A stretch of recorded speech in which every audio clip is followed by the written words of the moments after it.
Hey everyone, welcome to my very first podcast, Put It on the Table. I am your host and producer, Jamila Allen. In today's podcast, I want to talk about things I wish I learned growing up. Now, I know there are plenty of things we all wish we learned then that we now know. So, I just want to dive in and talk about a few things that I have learned, such as being aware of my emotions. Now, that is probably one of the biggest things that I do struggle with to this day, and it just stems from my childhood where I grew up in a household where we did not communicate anything when it came to how we felt. We would argue, fight, bicker, the whole shebang bang. And even to the point where it's like we ignored each other up until we needed each other. Like, that's just how we were as a family. And then when I go to friends' houses, you know, it'll be the same thing where they're bickering or whatnot and like yelling. And I thought that was normal because if I could sit outside of my house, then I think it's normal. But it wasn't until I got older that I realized, okay, that is not normal, nor is it healthy, and it doesn't achieve anything. So in order for me to kind of like break that cycle and get to a place where it actually is normal to communicate, I've journaled and I have a few journals all over the place, but I've journaled my feelings out and even did meditation. Now, I can say that what works for me does not work for everybody. Journaling may not be your thing. Meditation may be hard for you to try to sit still with your thoughts and your feelings when you're frustrated. Trust me, I know that. But you have to find what works for you in a way. Like it may be reading the book, not meditating, reading the book, going for a jog. It's a whole long list of things that you could do to figure out what works for you. But when I would journal, I would write down what I feel, what happened in that moment for me, and then I'll go back and I'll reread everything, and I'll say, okay, maybe I misunderstood this right here. Okay, I could see how that became that for me. I could see why I felt this way. And if I meditated, it was like I sat with my emotions, even though that is kind of hard, and like try to go through, okay, why do I feel this way? Okay, I felt this because this happened. I felt this way because that happened. And when you do either one of those, you will come to the conclusion, okay, that I did not like what so and so said or what so and so did. It's not because of so and so, it's just because of what they said or they didn't. It made me feel this way. It triggered me this way. It made me have all these thoughts and emotions this way. Like, that's the best way to kind of explain that. Like, we're not really mad at the person. We just didn't like what they said or they didn't. We'll come back to them like, hey, look, you said this or you did that and it made me feel like this. Can we do this differently? Can you not do that? Set a boundary right then and there, like, but you're still expressing to them, okay, I felt this way because of this. And it may be that 1% of time, let's be honest, that 1% time where it actually does be that person because, that person is purposely annoying. They're purposely doing something. But other than that, it is solely just what happened, not the person. So when it comes to communicating and things like that, I had to learn to be able to take time to step back and look and be like, okay, this what happened, this is why I felt this way, and I go back to the person and I could articulate that. And when I'm talking to them, I'm getting the main thing out that needs to be said, and next to the same thing back. So they need to say, and you both listen. And I'm not gonna say that I'm perfect with that. Okay, guys, remember what I said earlier.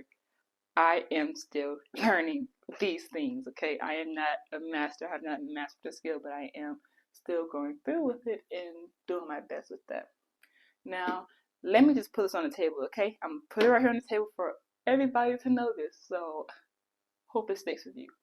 You are not always in the right. You will be wrong a good portion of the time.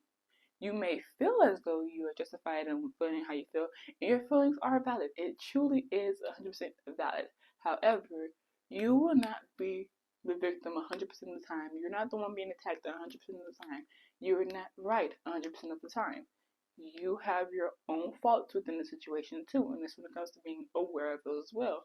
Where you're like, okay, yeah, I did this, that sparked this and caused this to happen. Or, yeah, I was right in this instance, but the way that I handled it was wrong. And now it made me in the wrong. So, taking time to remember that and understanding, it's a balance. You cannot always be right, and still how you go about things, how you handle things makes a difference. So that kind of just ties into what I was going to get into next, which would be boundaries, setting boundaries. And a good portion of y'all may have already mastered that. Kudos to you. But there are some of us, late bloomers, that are still trying to grasp that concept and just be okay with it, shall I say? I don't know. But I'm just saying be okay with it. So another little thing about me when it comes to setting boundaries is I grew up with no boundaries. And I wish I did grow up with boundaries, but I wasn't in a household that understood what that is. That means like I had no privacy when it came to anything. That means that if I did anything for myself, I was selfish. I was everything in the freaking book, okay? Like nothing was mine, nothing was sacred. It's like there was no line there at all. It was all a blur. So setting boundaries to me now in this day and age is important. So let's go ahead and get into it. So back in my days, I'm saying that even though I'm only like 22, but it just sounds so nice to say back in my days. Back in my days, I was like taught to, not basically not put yourself first. You always put yourself last. You make sure others are good and they're taken care of, and whatever it is you have, if it's not enough for everybody to go around, then there's no point of you basically having it or whatnot. Like when it came to clothes, my clothes weren't my clothes. My clothes were shared between me and my mom, or somebody else, or like if I bought something for myself, it was shared between everybody else. If I had money in my pocket, it was shared between everybody else. It was like no was not an option for people, or like no was something that nobody wanted to hear. So whenever I had like nice things, it lasts like for like 5 seconds. True story. I had a friend whose mom had bought me a box of stuff. Like she shipped it out up here in Georgia. It was like Michael Kors bags in there, Victoria's Secrets, all the good stuff that us girls would love. And I was excited because I never had that. Like I had my little money to the side, but somebody took it, and I had a Pandora bracelet, y'all. Like what? Pandora back then, y'all know, was like popping. Everybody had a Pandora bracelet. Like you feel special if you had one. And I did feel special for like 5 minutes. I felt special because then I had like family and stuff in my ear being all extra. It made me feel bad about having something nice. Like, oh, you think you're all that? You think you're better than us? And, just saying like little slick stuff, just to get me to be like, okay, fine. Here, y'all have it too, so everybody could feel however. But a part of me felt some type of way about giving up my things, and it became a routine. It became like habitual for me to just give up every nice thing that I had, and not to think about myself. And whenever I felt like I wanted to think for myself, I felt guilty. I felt ashamed. I've had moments where I had text messages saying that I was selfish and that I put myself first, and how I was wrong for doing that. I had people put me on blast on social media about me stepping up and having boundaries for myself, just like going off on me. So setting boundaries is hard, especially when you have people that attack you for putting yourself first and caring about yourself. And it took me a good minute to understand, like, I could still love them, but from a distance. Boundaries is okay. I am setting a line between what I will accept and what I will no longer tolerate. And people hate when you do that. Like, I'm not gonna say everybody hates it, but it's like certain people, when you have those boundaries, they hate that. They will do any and everything to knock you down. They'll do anything that they can try to watch it. But the funny thing about that is you know who's who when you do that. You know who's good for you and who needs to actually go, because their characters have already been shown, but they are shown even more. So be okay with saying no. Be okay with I'm not feeling this. I'm not doing this. Be okay with caring about you, because if you care about others so much, you end up losing yourself, and that hurts way more when you lose who you are, your passion, your dreams, what makes you you, what makes you bright. It hurts even more when you become nothing because you gave everybody everything and left nothing for yourself. So that is just my thing when it comes to boundaries, especially too when it comes to money. All right, like that is our next topic. But money for me was also something that was part of me setting boundaries. Because everybody, you already know, you have money in your pocket, there, hands out, okay? It's hands everywhere. Everybody's in your pockets before you're even in your own pockets. Now, let me just put this on the table too. Okay, guys? I was a little hustler back then. I need to stop saying that, but I like saying it though.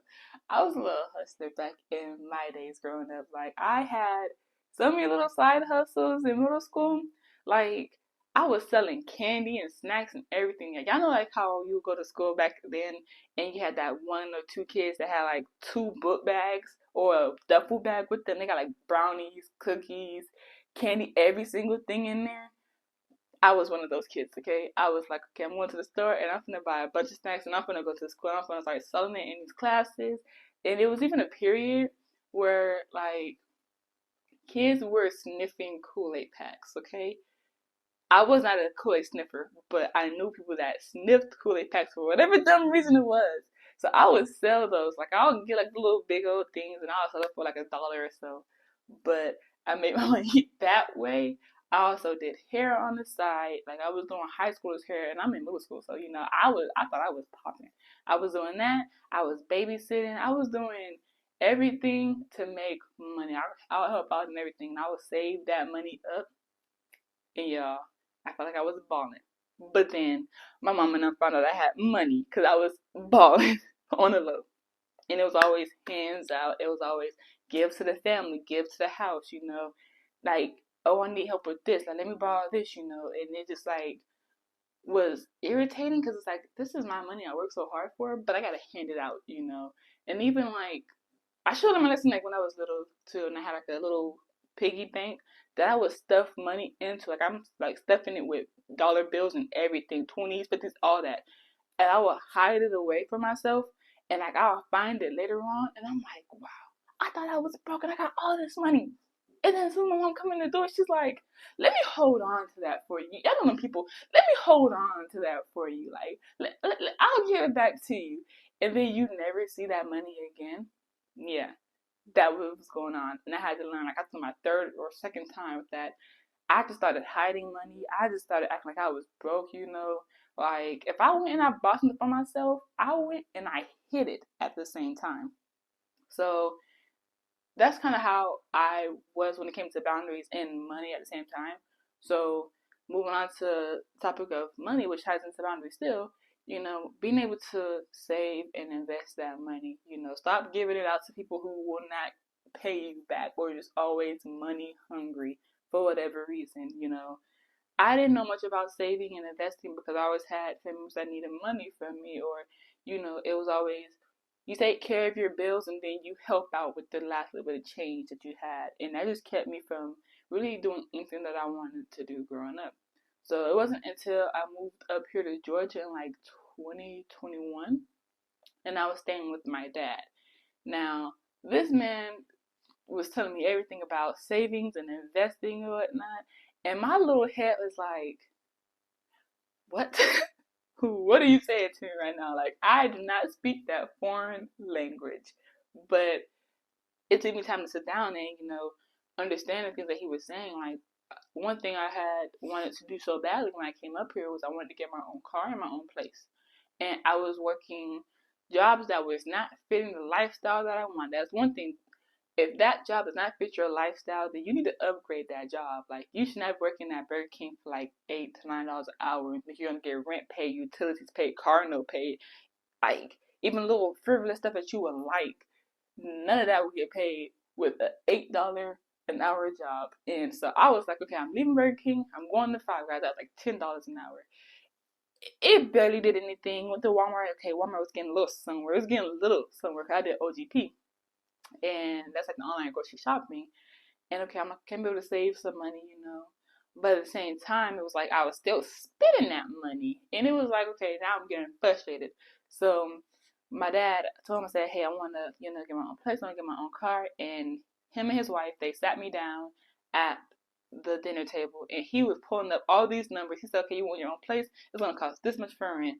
Okay, utilities might be like this much for you. Okay, you want a car too? Okay, your car number might be this much, maintenance this much, and then he was just going down like the list with every single thing. And I was like, you're making this so hard for me to want to save money and to try to like now I feel like I gotta get a job. I gotta have a business going that's already like in its third year and just bringing some money back to me. Like it just was so frustrating, guys. So that's why I was like, okay, I'm gonna work these things, but what I learned was to have more than one little like bank account. And at the time I had Chime and I had a Bank of America. I think I had Bank of America before I had Chime. So I got Chime on the other side. And what I would do is when I got paid is I would move a good portion to my Bank of America account that I would not touch. Like I would turn the little, you know how they have the little numbers that show you how much you got in that account. I turned that off so I would not know how much was in that account, so I wouldn't be tempted to go to that account and spend if my Chime was out. Like I kind of played myself. I had to like fool my mind a bit to be like, okay, yeah, this right here is strictly non-touchable. This right here is for whatever it is. Like have a place for your money to go. Like already know where this money's going. And then the others like, okay, Chime, I'll spend it on things like like little groceries here and there and everything like that. So that's kind of how I was able to save money for my first place. And since I was working at Walmart, I'm a person that if I see anything that I would like and I'm looking at the prices, I'm like, okay, I want to spend this, that, and the third. But I had to kind of like, train myself not to spend, even though I'm in a place where everybody is freaking shopping. And that kind of got easy. So I would buy groceries for the house because I stay in the house with like, I want to say 8 people, maybe more, maybe less, don't know. But yeah, I'll buy groceries for the house so that way, I'm contributing to the house. I'm not just staying there and just eating up everything. So they have food. And then I'll buy me and my baby food. Like I had a guinea pig. His name was Obi. That's my baby. But I'll buy his food because his food's expensive. Like, expensive. And then I'll buy me some food for me to take to work and anything like that. Things that would not get eaten. But I always hid our food. Like, I do not care. I had some sisters that would go in the room and they would search for my food and they would eat it, even though they had food out there.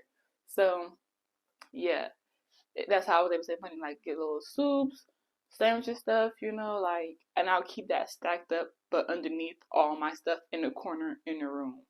And then I even had started like a little business with jewelry. So now I have another income source coming in. I'm promoting that. I'm selling those, good little price and everything. And I was adding that to what I had saved and everything like that. Now investing is, I would say for me, has been the hard part when it comes to investing because you have to invest in something that will make you money in return. Like saving is good, but you want to add to that. Saving takes time. If you're just doing it based off of one income, you need another income to try to, add on to those savings. So you cannot sit here and think you're going to invest in stocks and know nothing about stocks to where you're making no money. Or day trading and put all your money into all that and then you're making nothing back because you have no clue what you're doing. So think smart about what it is you're investing into. If you're doing it, if you're starting a business, you gotta remember that it takes money to make money. So you're gonna be spending all your money to get that business started before you see anything in return, unless you got like one of those businesses like popping like that, drop shipping, something like that. So that's something else that my dad was talking to me about. The stock stuff, we're gonna just throw it to the side because I cannot master that for nothing in the world. I'm not gonna try. I tried it before. Let me stop lying. I tried it before, and my money went out the window. Another tip that my dad had taught me too is like you can't support your habits in your lifestyle.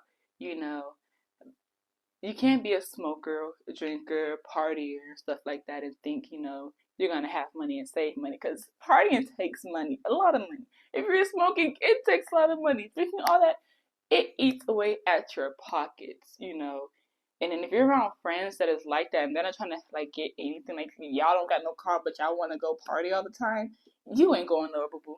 You ain't going nowhere at all besides to bed if you have one. So you can't support your habits. And I had to learn to like drop habits like quickly.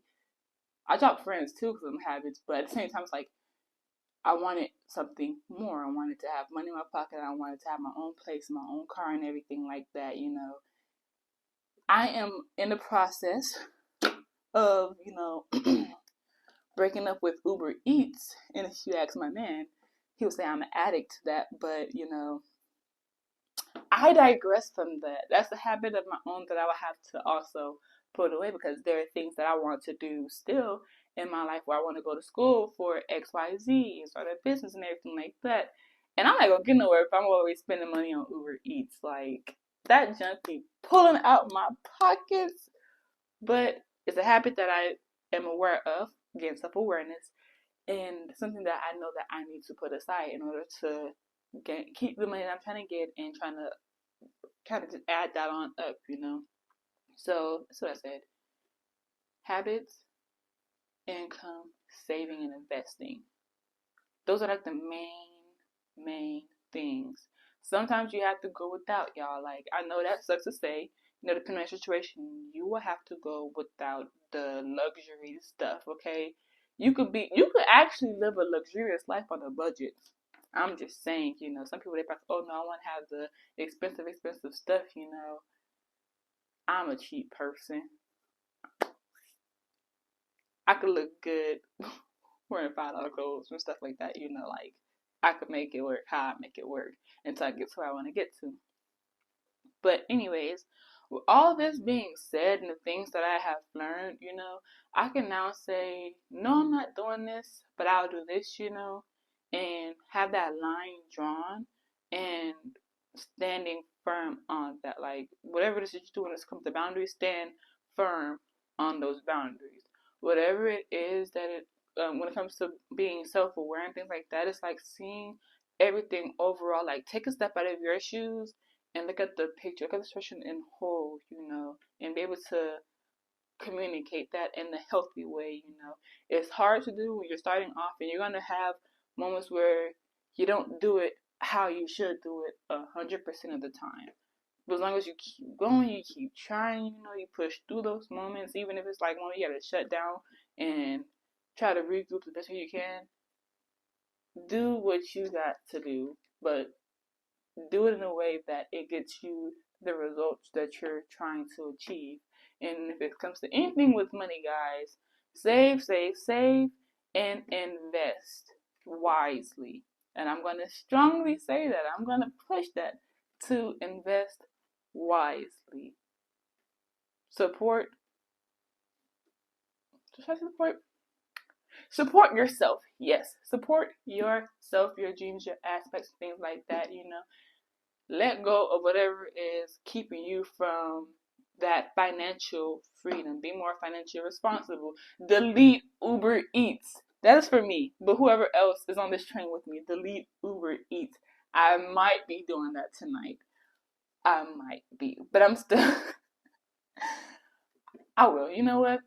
We're going to be on the train together. I'll delete Uber Eats. You delete Uber Eats. Put down that cigarette, put down the weed, put down whatever, drop the drinks or not, and let's grow and elevate. Let me know what you learned growing up, as I shared some of mine, and let's talk about it, Make sure you also like, comment, subscribe to my channel for more discussions like this, and I'll see you guys next time on Put It on the Table.